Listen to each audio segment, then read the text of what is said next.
పోరాటాలకి ఒక చుక్కానిగా ఒక దిక్సూచిగా భావించే మహానుభావుడు భారతదేశ స్వాతంత్ర ఉద్యమానికి నాయకత్వం వహించి సత్యాగ్రహం ద్వారా జాతిని మేల్కొల్పిన మహనీయుడు తరతరాలకు స్ఫూర్తినిస్తూ ఒక భారతదేశమే కాదు ఇవాళ నెల్సన్ మండేలా లాంటి జాతి వివక్షకు వ్యతిరేకంగా పోరాడిన మరొక గాంధీ లాంటి నాయకుడికి స్ఫూర్తినిచ్చిన అమెరికాలో మార్టిన్ లూథర్ కింగ్ లాంటి మహానుభావుడికి వర్ణ వివక్షకు వ్యతిరేకంగా పోరాడిన మార్టిన్ లూథర్ కింగ్కి స్ఫూర్తినిచ్చిన ఇవాళ ప్రపంచవ్యాప్తంగా విశ్వగురుగా కీర్తించబడే ఒకే ఒక్క భారతీయుడు మహాత్మా గాంధీ గారు.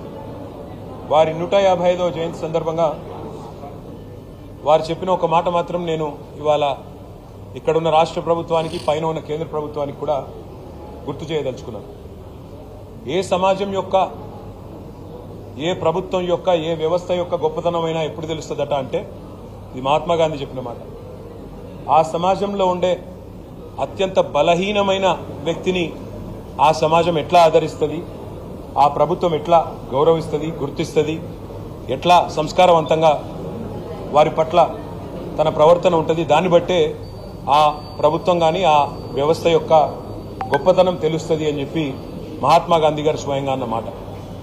ఇవాళ ఇక్కడ రాష్ట్రంలో ఉన్న రేవంత్ రెడ్డి గారి ప్రభుత్వానికి ముఖ్యంగా ఈరోజు మహాత్మా గాంధీ గారి జయంతితో పాటు లాల్ బహదూర్ శాస్త్రి గారి జయంతి కూడా.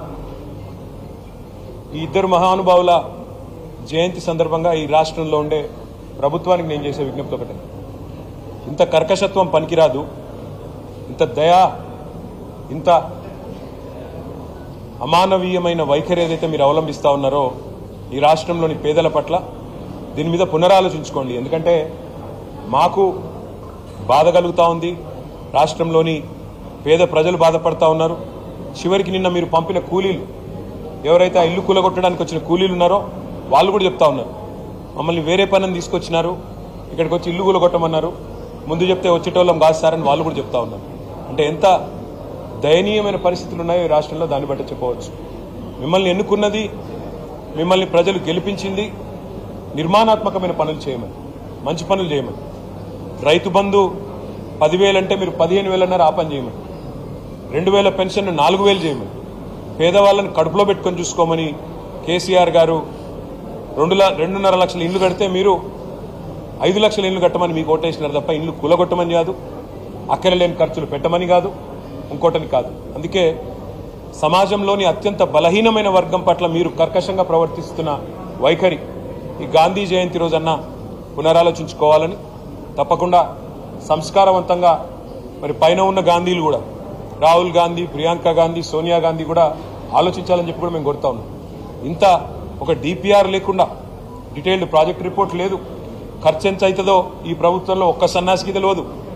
అయినా కూలగొట్టడానికి మాత్రం ఇవాళ మొదలుపెట్టి పేదల పట్ల మీరు అనుసరిస్తున్న వైఖరి మొత్తం రాష్ట్రం మొత్తం దేశం గమనిస్తూ ఉంది.